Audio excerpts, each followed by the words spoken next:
अस्सलामुअलैकुम। Tele school के इस एजुकेशन प्रोग्राम में खुशामदीद। ये प्रोग्राम टीवी पर हुकूमत पाकिस्तान और सबक फाउंडेशन की शराकत से पेश किया जा रहा है।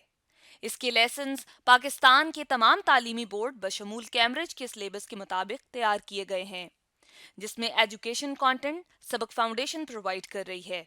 सबक फाउंडेशन की वेबसाइट सबक.pk पर केजी से 12वीं जमात तक वीडियोस और प्रैक्टिस टेस्ट बिल्कुल मुफ्त दस्तयाब हैं। मैथमेटिक्स लेसन में आज हम सीखेंगे कंस्ट्रक्ट ट्रायंगल्स। ये टॉपिक फेडरल, पंजाब, केपीके और बलूचिस्तान बोर्ड में class 9 chapter number 17 practical geometry से लिया गया है, जबकि सिंध बोर्ड में ये चैप्टर नंबर 14 प्रैक्टिकल ज्योमेट्री का टॉपिक है। आज के इस लेक्चर में हम सीखेंगे कि किसी भी ट्रायंगल को जब दो एंगल्स और एक साइड दिया हुआ हो तो कैसे कंस्ट्रक्ट करते हैं। इसके अलावा एल्टीट्यूड और एंगल बाइसेक्टर की कंस्ट्रक्शन भी सीखेंगे। आज के मैथमेटिक्स के लेसन और इससे मुंसलिक वीडियोस को घर बैठे देखने के लिए आप सबक.pk की वेबसाइट पर जा सकते हैं। यहाँ तमाम बोर्ड्स की 9वीं से 12वीं जमात तक मैथमेटिक्स के सारे टॉपिक्स पर वीडियोस और प्रैक्टिस टेस्ट बिल्कुल मुफ्त मौजूद हैं। इनके ज़रिए आप अपने कॉन्सेप्ट्स को पुख्ता करके इम्तिहानात में शानदार नंबर हासिल कर सकते हैं। Welcome students, introduction to practical geometry के हवाले से आज हम कंस्ट्रक्शन ऑफ ट्रायंगल का केस डिस्कस करेंगे, जिसमें अगर हमें एक साइड और दो एंगल्स की वैल्यू गिवन हो तो कैसे ट्रायंगल को कंस्ट्रक्ट किया जाता है, आज हम इस पर बात करेंगे। सबसे पहले जो बात हमने जिस पे गौर करना है वो ये है कि जो लाइन सेगमेंट बताई गई है, जैसे ए बी लाइन सेगमेंट है 4 सेंटीमीटर, इस पर हमने देखना है कि कौन कौन से पॉइंट आ रहे हैं, जैसे ए और बी आ रहे हैं तो क्या एंगल ए यानी ए पॉइंट पे जो एंगल बन रहा है और बी पॉइंट पे जो एंगल बन रहा है क्या उसकी वैल्यू गिवन है या नहीं। अगर नहीं गिवन तो एक थ्योरम जो कि हम जानते हैं कि ट्राइंगल्स के 3 इंटरनल्स एंगल्स का सम जो होता है वो 180 डिग्री होता है, तो उस बेस पर फिर हम 180 डिग्री में से जो हमारे पास जो 2 गिवन एंगल्स हैं, जैसे 45 डिग्री एंगल और 60 डिग्री एंगल, इनको सब्ट्रैक्ट कर लेंगे, ये डिफरेंस लेंगे तो हमारे पास एंगल बी की जो मेजरमेंट है वो आ जाएगी जो कि 75 डिग्री है। ठीक है, यानी ये तो हमारा हो गया जी पहला स्टेप के हमने सबसे पहले जो हमारे पास बेसिक रिक्वायरमेंट है वो हम पूरी करें। ठीक है, अब इसके बाद जैसे कि आप जानते हैं एक स्केल की मदद से हम एक लाइन ड्रॉ करेंगे। ठीक है, कंपास से भी ड्रॉ की जा सकती है 4 सेंटीमीटर की। ठीक है, अब ये लाइन सेगमेंट जब हमने ड्रॉ कर ली तो अब हम ए वर्टेक्स और बी वर्टेक्स पे जो इनके एंगल्स बन रहे हैं वो हम बनाएंगे। जैसे जो ए पॉइंट पे एंगल हमने बनाना है वो 45 डिग्री, यानी एक ऐसी रे पॉइंट से जाएगी जो 45 डिग्री के एंगल से गुजर रही होगी। तो अब वो कैसे बन सकता है, इसके लिए हम एक सेमी सर्कल बनाएंगे। ठीक है, चलिए जी सेमी सर्कल यहाँ पे मैं बना भी देता हूँ ताकि आप जो बात कर रहा हूँ समझ भी जाएं। साथ साथ कंस्ट्रक्शन को मैं येलो कलर में रिप्रेजेंट करूँगा। ठीक है, जो मेरी कंस्ट्रक्शन होगी आप देख सकते हैं आपके इसमें ये मैंने एक सेमी सर्कल बना लिया है। ठीक है, और इसमें अगर हम इसी सेमी सर्कल को थोड़ा सा यानी इस लाइन को जो कि ए पॉइंट लाइन सेगमेंट जो कि ए पॉइंट पे आके फिनिश हो गई थी, इसी को अगर मैं इधर से आगे कंटिन्यू करता हूँ, ठीक है, तो हमें सेमी सर्कल बाकायदा एक सेमी सर्कल यहाँ पे बनता हुआ नज़र आएगा। ठीक है, तो ये जो है जी हमारे पास सेमी सर्कल है और एंगल जो हमने इस पर बनाना है वो आप 90 यानी हमारे पास 45 डिग्री का होना चाहिए एंगल। तो अगर 180 का हाफ किया जाए, वो हाफ कैसे किया जाता है इसके ऊपर बात कर लेते हैं कि एक जो हमारे पास सेमी सर्कल का एंगल होता है जी वो 180 डिग्री का होता है। ठीक है, आप कंपास का रेडियस आप चेंज करते हुए सेंटर पी पॉइंट पे रखते हुए एक आर्क ड्रा करें। इसी तरह आप रेडियस चेंज नहीं कर सकते, अब आप क्यू पॉइंट के ऊपर सेंटर रखते हुए एक और आर्क ड्रा करेंगे। ये दोनों आर्क जिस पॉइंट पर इंटरसेक्ट करेंगी इसको अगर आप ए वर्टेक्स से मिला देते हैं तो ये हमारे पास एंगल जो बनेगा ये 90 डिग्री का बनेगा। ठीक है, जिसको मैं एक दफ़ा दोबारा नीट करके बना देता हूँ। ठीक है, बात समझ गए होंगे। इसी तरह अब हम अगर 90 चूँकि 90 इस पॉइंट पे आ गए, ये हमारे पास आर पॉइंट है और पी पॉइंट, अगर आर पॉइंट और पी पॉइंट पे कंपास रखे अगेन अगर आप यानी इनको सेंटर रखते हुए दो आर्क्स ड्रॉ करते हैं तो आपके पास जो 45 डिग्री की एंगल बनाती हुई रे है वो आप ड्रॉ कर सकते हैं आसानी के साथ। ठीक है,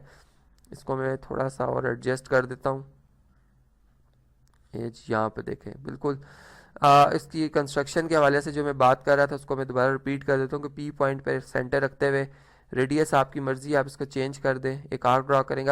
अब रेडियस चेंज नहीं कर सकते, अब आर पॉइंट पे सेंटर रखते हुए एक और आर्क ड्रा करेंगे तो तो ये इस पॉइंट को आप यानी जो जहाँ पे ये दोनों आर्क्स इंटरसेक्ट करें इसको ए से मिलाते हुए एक रे ड्रॉ कर देंगे। इसी तरह अब हमारे पास जो बी वर्टेक्स है इस पर भी हम एक सेमी सर्कल बनाएंगे, ठीक है। यानी बी पॉइंट को सेंटर यहाँ पर हमने रखना है। सर्कल प्रॉपर बनाते हैं जी, सर्कल थोड़ा सा यहाँ पे सही नहीं बन रहा था, ये देखें जी सर्कल बन गया यहाँ पर, ठीक है।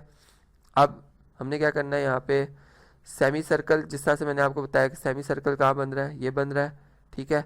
ये हमारे पास P1 पॉइंट है, ये हमारे पास जी Q1 पॉइंट। अब हम P1 पॉइंट और Q1 पॉइंट को सेंटर रखते हुए यानी एक दफ़ा हम P1 को सेंटर रखते हुए एक आर्क ड्रॉ करेंगे और सेकंड टाइम जो हमारे पास सेकंड यानी पॉइंट है जो कि Q1 है उसको सेंटर रखते हुए हम एक आर्क ड्रॉ करेंगे। तो वो आर्क्स जिस पॉइंट पे इंटरसेक्ट करेंगे, जैसे फर्स्ट करें Q1 पे हम रखते हैं तो ये आर्क आती है और P1 पे रखते हैं तो ये आर्क एक दूसरे को इस पॉइंट पे इंटरसेक्ट करेंगे, तो बी पॉइंट को इस पॉइंट से मिलाते हुए एक रे ड्रॉ करेंगे। ये हमारे पास ये एंगल आएगा 90 डिग्री का, ठीक है, जैसे यहाँ पे मैंने ड्रॉ किया। अब हमने क्या करना है जी, हमारा चूंकि एंगल जो बी वर्टेक्स पे बना है 75 डिग्री का है, ये इस तरह से आएगा कि हम 60 डिग्री का एंगल पहले मेजर करेंगे। 60 डिग्री का एंगल मेजर करने का तरीका ये है कि जो सर्कल हमने या सेमी सर्कल बनाया था जिसका रेडियस बी पॉइंट से लेकर P1 पॉइंट तक का है, ठीक है, हमने कंपास का रेडियस इतना रखना और P1 पॉइंट पे रखते हुए एक यहाँ पर हमने क्या कर देनी जी, आर्क ड्रॉ कर देनी। ये 60 डिग्री के एंगल के यानी एंगल बना रही है ये आर्क इस तरह से कि अगर बी पॉइंट को इस आर्क से मिलाते हुए एक रे ड्रॉ करें तो 60 डिग्री का एंगल बनाती हुई ये रे पास होगी, ठीक है। लेकिन हमने 75 डिग्री का एंगल बनाना है जो कि 90 और यानी 60 का क्या है जी, हाफ है, तो वो तकरीबन इस जगह पे बनता है। इसको मैं वाइट कलर कर देता हूँ।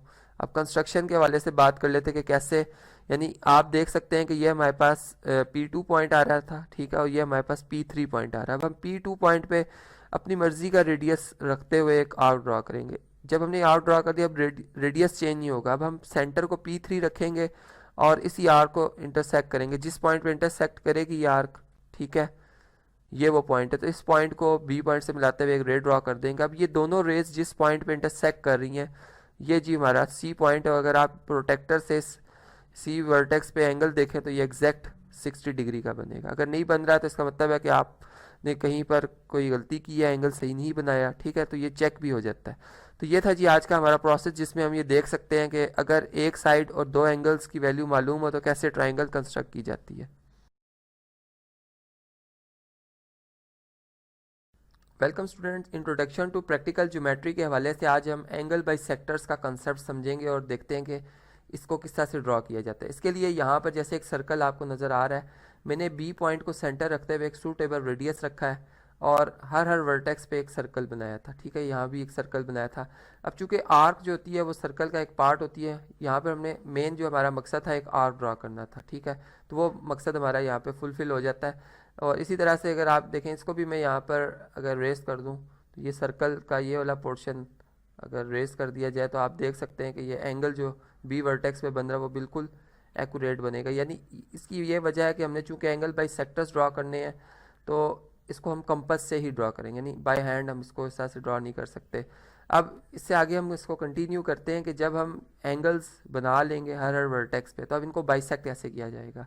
बेसिकली हमने देखा कि फॉर एग्जांपल अगर ए वर्टेक्स की बात की जाए तो इस आर्क ने ट्राइंगल की ए सी साइड को और ए बी साइड को दो पॉइंट पे इंटरसेक्ट किया, एक पी पॉइंट, यानी चले इसको P1 कह देता हूँ, इसको मैं Q2 पॉइंट Q1 कह देता हूँ, ठीक है, ये हमारे पास जी दो पॉइंट्स आ रहे हैं। अब हमने क्या करना है कि कंपास का रेडियस चेंज कर दें या ना करें। यहाँ पर आपके पास चॉइस है, अगर आप P1 को सेंटर रखते हुए एक आर्क लगाते हैं, ठीक है। अब यहाँ पे चूँकि एंगल बाई सेक्टर ड्रॉ करना है तो मैं इसका एक जो एंगल बाई सेक्टर है यहाँ पे पहले ड्रॉ कर देता हूँ, ताकि चूँकि मेरे पास कंपास नहीं है, आप जब कंपास से ड्रॉ करेंगे आप पहले P1 पॉइंट पे रहते हुए एक सूटेबल रेडियस रखते हुए यानी एक आर्क ड्रॉ करेंगे, ठीक है, ये आपने फर्स्ट यानी आपका ये वर्क होगा। और फिर आप Q1 को सेंटर रखते हुए और रेडियस को अब चेंज नहीं कर सकते, ठीक है, आप इस एक ऐसी आर्क ड्रॉ करेंगे जो कि इस आर्क को प्रीवियस आर्क को इंटरसेक्ट करे, ठीक है। ये जो पॉइंट होगा इसको हम कह देते हैं जी R1 पॉइंट। अब हम ए पॉइंट को और R1 पॉइंट को मिलाते हुए जब एक रे ड्रॉ करेंगे तो ये बेसिकली इस एंगल ए का इंटरनल एंगल ए का एंगल बाइसेक्टर है, ठीक है, यानी इसको दो बराबर हिस्सों में तकसीम कर रहा है। इसी तरह जब हम बी वर्टेक्स पे आते हैं तो यहाँ भी हमें दो पॉइंट नज़र आते हैं जो कि एक ये आर्क जो है इस ट्राइंगल की दो साइड को इंटरसेक्ट कर रही है। इस पॉइंट को मैं P2 से रिप्रेजेंट कर देता हूँ, जबकि इस पॉइंट को मैं Q2 से रिप्रेजेंट कर देता हूँ। बिल्कुल यही प्रोसेस दोबारा रिपीट होगा। तो चूँकि इस पर रिपीटिशन है, वही बात दोबारा रिपीट हो रही है। मैं सिर्फ एक कंसेप्ट बताने के लिए एक दफ़ा दोबारा इसको रिवाइज़ कर देता हूँ कि हम क्या करेंगे। यहाँ पे Q2 को सेंटर रखते हुए एक सूटेबल रेडियस रखते हुए एक आर्क लगाई जाएगी। जब एक आर्क लगा दी जाती है अब रेडियस चेंज नहीं किया जाता, ठीक है। P2 को सेंटर रखते हुए हम इस आर्क को इंटरसेक्ट करेंगे। जिस पॉइंट पे ये आर्क इंटरसेक्ट होंगी उस पॉइंट को चलें जी R2 कह देते हैं। इसको B से मिलाते हुए एक रे ड्रॉ कर देंगे, ठीक है। तो ये एंगल B का एंगल बाई सेक्टर आ जाएगा। इसी तरह जब हम एंगल C पे आएंगे तो बिल्कुल यही प्रोसेस दोबारा रिपीट होगा, ठीक है। और हम इसका एंगल C का एंगल बाई सेक्टर ड्रॉ कर देंगे। तो यहाँ से एक और बात हमारे यानी ऑब्जर्वेशन में आएगी, वो ये होगी कि जब हम तीनों एंगल्स का एंगल बाई सेक्टर एक्यूरेट अगर ड्रॉ करेंगे, यानी बिल्कुल उसमें कोई गलती ना हो, तो हम ये देखेंगे कि ये तीनों रेज जो है वो एक ही पॉइंट पे इंटरसेक्ट कर रही हैं, ठीक है। ये बेसिकली जो पॉइंट होगा ये पॉइंट ऑफ कॉन्करेंसी होगा। और इसका मतलब ये है कि ये जो हमारे पास लाइंस हैं, ये 3 रेज हैं, ये एक ही पॉइंट पे इंटरसेक्ट कर रही हैं, यानी कॉन्करेंट लाइंस हैं, ठीक है। तो ये था आज का कंसेप्ट, आज का टॉपिक, जिसमें हमने समझा कि एंगल्स बाय सेक्टर किसी ट्रायंगल के कैसे ड्रॉ किए जाते हैं।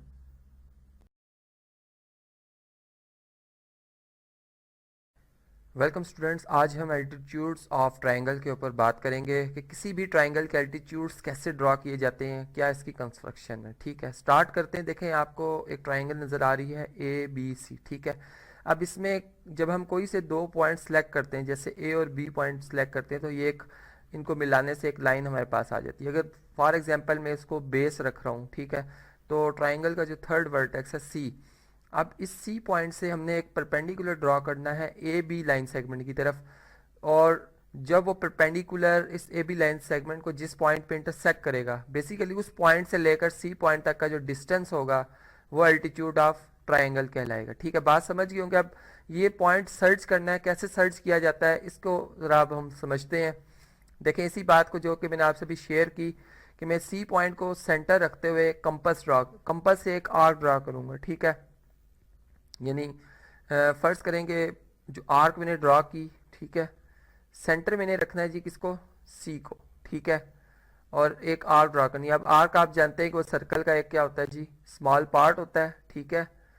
तो यहाँ पर चूँकि मैं यहाँ पे एक सर्कल ड्रॉ कर रहा हूँ, हमें एक आर्क ड्रॉ करनी है। इसका जो हाफ पोर्शन है जो कि अब यानी C वर्टेक्स से ऊपर है, जो कि हमें यहाँ पे विजिबल भी नहीं हो रहा, ठीक है, उसको मैं यहाँ से रेस कर रहा हूँ, क्योंकि मेरा जो बेसिक मकसद है या जो यहाँ पर है वो आर्क ड्रॉ करनी है AB लाइन सेगमेंट के ऊपर, ठीक है, जिसका रेडियस जो है आपने C पॉइंट से लेकर यानी बिल्कुल C के सामने जो पॉइंट आ रहा है उस तक इसका रेडियस नहीं रखेंगे आप, थोड़ा सा साइड तक, यानी C से लेकर अगर B तक भी रख सकते हैं आप, A तक भी रख सकते हैं, इससे ज़्यादा नहीं रख सकते रेडियस, ठीक है। अगर इससे ज़्यादा रखेंगे तो फिर बहुत बड़ी आर्क ड्रॉ करनी पड़ेगी, ठीक। तो इसमें यानी जो रीज़न्स है वो मैंने आपको बता दिए हैं। इसमें जो रिमेनिंग पार्ट है उसको मैं रेस कर देता हूँ ताकि जो हमारी मेन आर्क है हम उसके ऊपर बात कर सकें, ठीक है। तो ये वाला पोर्शन हमें रिक्वायर्ड नहीं था, इसलिए इसको मैंने यहाँ से रेस कर दिया, ठीक है। अब बात समझ गए हैं। अब देखें, इस आर्क ने इस AB लाइन सेगमेंट को जिन जिन पॉइंट्स पे इंटरसेक्ट किए, जैसे ये पॉइंट और ये पॉइंट आ रहे हैं, ये 2 पॉइंट्स आ रहे हैं जी, ठीक है। तो हम इन पॉइंट्स को, एक को Q पॉइंट कह देते हैं, इसको P पॉइंट कह देते हैं। अब P से लेकर Q तक, ये यानी P से लेकर Q तक जितनी भी इसकी मेजरमेंट है, इसकी हाफ लेंथ से ज़्यादा रेडियस रखना आपने, यानी PQ के बराबर भी रख सकते हैं आप। आपने P पॉइंट को सेंटर रखते हुए एक आर्क ड्रॉ करनी है और इनका मिड पॉइंट फाइंड आउट करना है, यानी जो बेसिक अप्रॉक्सीमेट इस जगह पे आएगा। अब ये जो लाइन सेगमेंट मैंने ड्रॉ की है, ये कैसे ड्रॉ की है इस पर हम बात करेंगे कि P पॉइंट को सेंटर रखते हुए आप एक आर्क ड्रॉ करेंगे, सीधा Q पॉइंट को सेंटर रखते हुए एक आर्क ड्रॉ करेंगे। और अब आपने C पॉइंट को इस पॉइंट से, जो कि यहाँ पे जहाँ पे ये दोनों यानी आर्क्स इंटरसेक्ट कर रही हैं, ठीक है, इसको मैं P1 पॉइंट कह देता हूँ। आपने C को P1 पॉइंट से ज्वाइन करना है, ठीक। यहाँ पर ये C पॉइंट है, ये हमारे पास जी P1 पॉइंट है। तो ये बिल्कुल ये जो हमें वाइट कलर में यानी यहाँ पर जो रेस की लाइन सेगमेंट नज़र आ रही है, ये भी उसी के अंदर ओवरलैप कर रही है, कोइंसिडेंट हो गई है। लेकिन हमारा जो एल्टीट्यूड होगा वो जहाँ पर AB लाइन सेगमेंट को ये यानी जो परपेंडिकुलर लाइन है या जो लाइन येलो कलर में आपको नज़र आ रही है इंटरसेक्ट कर रही है, फॉर एग्जांपल ये Q1 पॉइंट है, तो C से लेकर Q1 तक ये हमारे पास जी एल्टीट्यूड है, ठीक है, इस ट्राइंगल का एक एल्टीट्यूड जो कि बी सी साइड के हवाले से हमने यहाँ पर ड्रॉ किया। ठीक है, बाकी इस जो लाइन से, इस ए बी लाइन से बाहर जो हमारे पास लाइन सेगमेंट का पोर्शन बन रहा है, या इस लाइन का जो बाकी रिमेनिंग पार्ट है उसको हम डॉटेड लाइन में शो करेंगे। ठीक है, क्योंकि एल्टीट्यूड जो हमारा मेन एल्टीट्यूड है वो ट्राइंगल के अंदर ही रहेगा। इसी तरह हमारे पास अगर हम ए सी साइड का यानी ए सी साइड को बेस रखें और बी वर्टेक्स अगर मैं एल्टीट्यूड ड्रा करना चाहूँ तो मुझे यहाँ से भी अगेन एक आर्क ड्रा करनी होगी। ठीक है, अब मैं सी पॉइंट को यहाँ पर चूंकि ए सी साइड सी पे ख़त्म हो जाती है, इसको मुझे प्रोड्यूस करना पड़ेगा, यानी इसको एक्सटेंड करना पड़ेगा। चलें जी, इसको एक्सटेंड कर देते हैं साइड को मज़ीद यहाँ तक। ठीक है, ये मैंने एक्सटेंशन की है इसमें। ठीक है, ये इसलिए किया है कि हमें जिस तरह से यहाँ पर हमने देखा पी क्यू 2 पॉइंट चाहिए थे जहाँ पर आर्क इस साइड को इंटरसेक्ट कर रही है, तो इसी तरह यहाँ भी इसकी रिक्वायरमेंट की वजह से यहाँ पर मैंने ये एक्सटेंशन की है। ठीक है, ये पर्पल कलर में जो आपको नज़र आ रही है लाइन सेगमेंट, ये एक्सटेंशन है।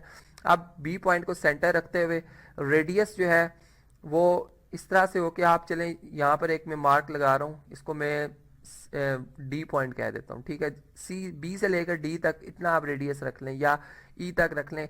मेन मकसद ये है कि हमने यहाँ पर एक आर्क जो है वो ड्रॉ करनी। वो आर्क जब हम इस तरह से ड्रॉ करेंगे तो वो यानी ये इसकी शेप होगी फॉर एग्जांपल। ठीक है, दूसरा पॉइंट हमें यहाँ प्रोड्यूस साइड पे जाके ये कहीं इंटरसेक्ट कर रही है, ये ई पॉइंट मिल रहा है। अब हम डी और ई का मिड पॉइंट सर्च करेंगे जो कि अप्रॉक्सीमेट यहाँ पे आता है। ठीक है, यानी वही बात है कि आप यहाँ पर एक आर्क ड्रॉ करेंगे डी पॉइंट पर सेंटर रखते हुए कंपास का। ठीक है, रेडियस डी लाइन सेगमेंट से ज़्यादा रखते हुए एक आर्क, और फिर ई पॉइंट को सेंटर रखते हुए उस आर्क को इंटरसेक्ट करेंगे। तो इस पॉइंट को, जिसको मैं जी कह रहा हूँ, इसको आपने बी से ज्वाइन करना है। ठीक है, तो अगर बी और जी को अगर आप ज्वाइन करते हैं तो ये इस तरह से अप्रॉक्सीमेट, चलें जी इसको थोड़ा सा यहाँ से हम शिफ्ट करते हैं यहाँ पर। ठीक है, तो ये जो हमारे पास लाइन सेगमेंट आएगी ई यहाँ तक, ये जो ई पॉइंट था, या इसको हमने जो भी पॉइंट कहा था, चलें इसको हम कह देते हैं एफ पॉइंट। ठीक है, तो बी से लेकर एफ तक ये बेसिकली इस ट्राइंगल का क्या हो जाएगा जी, एल्टीट्यूड हो जाएगा, जो कि इसकी बेस जो कि ए सी है उसके साथ परपेंडिकुलर भी है और इस ट्राइंगल से बाहर आ रहा है। यहाँ से एक और बात पता चली है कि जो एल्टीट्यूड होता है वो लाजमी नहीं है कि ट्राइंगल के इनसाइड ही हो, वो आउटसाइड भी हो सकता है, जैसे कि इस ट्राइंगल या इस केस में हमें नज़र आ रहा है। इसी तरह अब हमने ये देखा कि अगर आप देखें तो इसमें जो हमारे पास राइट बाई सेक्टर है, यानी सॉरी एल्टीट्यूड जो है, एल्टीट्यूड वो ट्राइंगल से बाहर कहीं एक दूसरे को इंटरसेक्ट करें। अगर मैं इस पहले वाले एल्टीट्यूड को जो कि सी पॉइंट से पास हो रहा है, अगर मैं इसको एक्सटेंड करता हूँ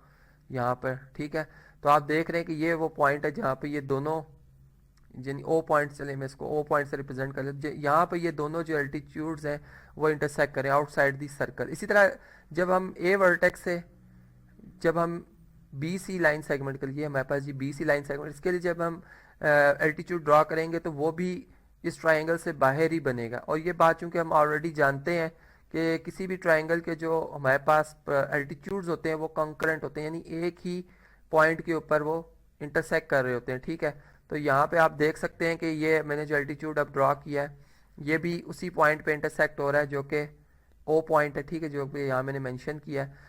तो इस पॉइंट को जी कहते हैं जी ऑर्थो सेंटर। ठीक है, यानी जो हमारे पास एल्टीट्यूड्स जिस पॉइंट के ऊपर इंटरसेक्ट करते हैं उनके पॉइंट ऑफ कॉन्करेंसी को हम क्या कहते हैं जी, ऑर्थो सेंटर कहते हैं। तो ये आज का हमारा टॉपिक था जिसमें हमने समझा कि किसी भी ट्राइंगल के एल्टीट्यूड्स कैसे ड्रॉ किए जाते हैं और क्या इसका कंसेप्ट है।